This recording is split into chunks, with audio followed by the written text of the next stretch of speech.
Hindi natin minsan matutunan kung paano natin depensahan ang ating mga sarili dahil sabi ko nga, kaya ko po ipinakita yan para makita nyo po kung ano na po ang sitwasyon ng online registration para sa ating mga senior citizen.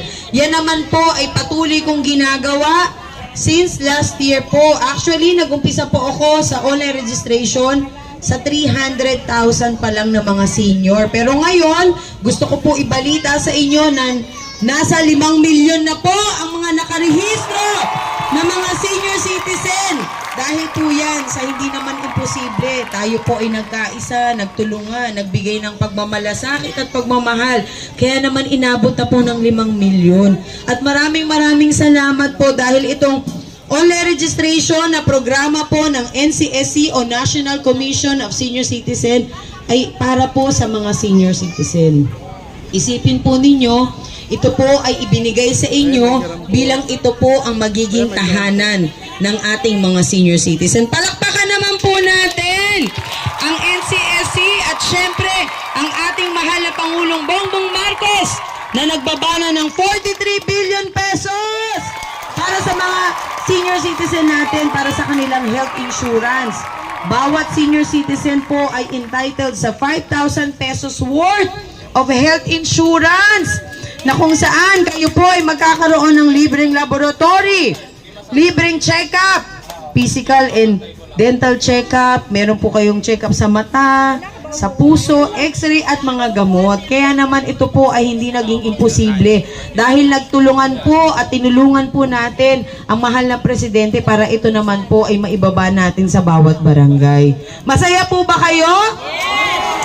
Siyempre, dapat masayang-masaya kasi ang 43 billion pesos po ay hindi birong pera. Pero ito po ay binaba ng ating mahal na presidente dahil sa pagmamahal po namin sa inyo. Lalo na po sa ating mga senior citizen na talaga naman lahat ginawa para lamang mataguyod ang pamilya, makapag-aral ang mga anak. Araw-araw nag-iisip, ano bang kakainin ng mga apo ko, ng anak ko? Ano bang babaunin nila? Paano ba sila papasok sa eskwelahan? Paano ba yung pamasahe nila? Paano ba yung sarili ko? Lahat po ng yan ay pinasan ng ating mga senior citizen na marapat lamang balikan ng totoong programa, bigyan ng totoong pagmamahal at pagmamalasakit dahil po sa ginawa ninyo sa ating pamilya. At syempre, higit sa lahat, hindi naman magkakaroon ng isang maratamundong kung hindi po dahil sa ating mga senior citizen. Alam po ninyo, alam ko ang pakiramdam ng isang magulang sapagkat ako po ay magulang na.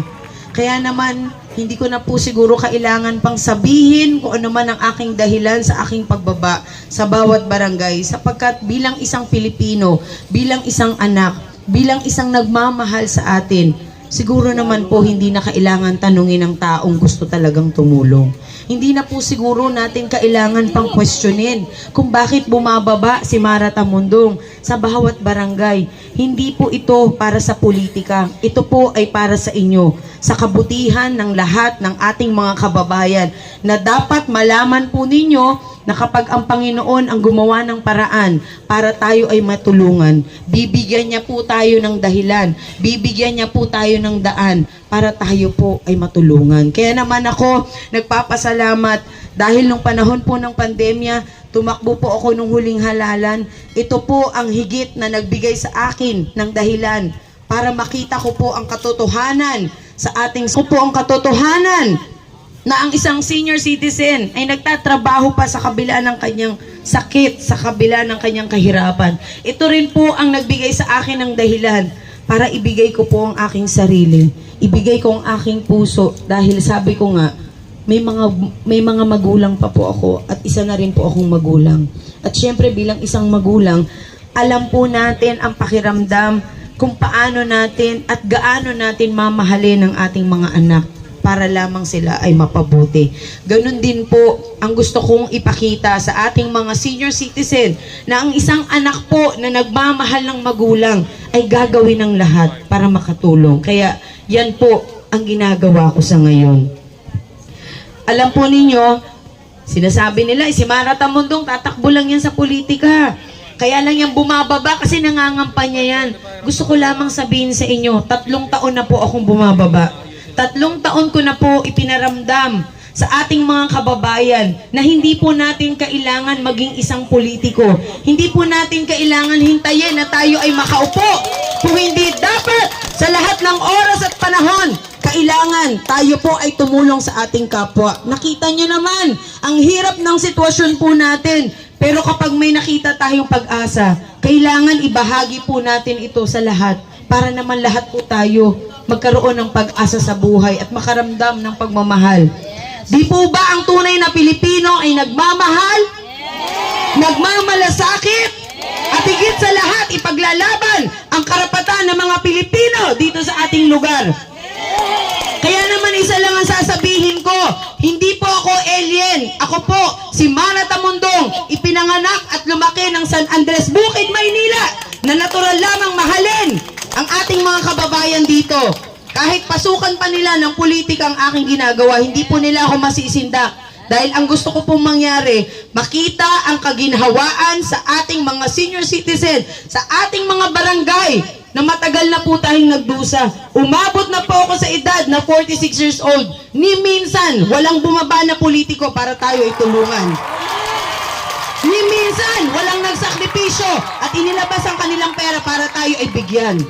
Pero sa pagkakataong ito, gusto kong makita nila na tayo bilang isang tao, gagawin natin ang lahat kung hindi nila tayo tutulungan, kundi tutulungan natin ang ating mga sarili.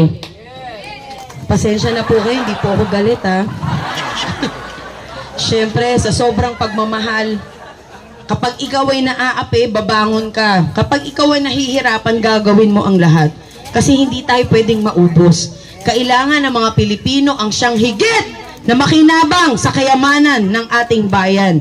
Kaya dahil po dyan, ako po ay aawit ng pagmamahal para sa mga magulang. At syempre, ito rin po ang pagmamahal ng magulang para sa kanyang anak. Na alam po ninyo, 43 billion din po ang aking nakaaway dahil sa pagtatanggol ko po sa ating mga senior citizen. Pero hindi ko po yan iniinda. Dahil ang mahalaga po sa akin, ang Panginoon po ang nagbigay sa akin ng daan para ito po ay gawin ko. Kaya para sa akin, bakit po ako matatakot sa kanila? Ang kinakatakutan ko lang po ang mga senior citizen natin na hindi ka magrespeto. Kaya para sa mga kabataan na nandito, dapat lagi ninyong irespeto at mahalin ang ating mga senior citizen. Dahil kung hindi dahil sa kanila, wala tayo dito ngayon. Tandaan po natin yan. Ako po, hindi ako magiging isang Mana Tamundong kung hindi po ako inalagaan ng aking mga magulang, ng aking mga lolo at lola.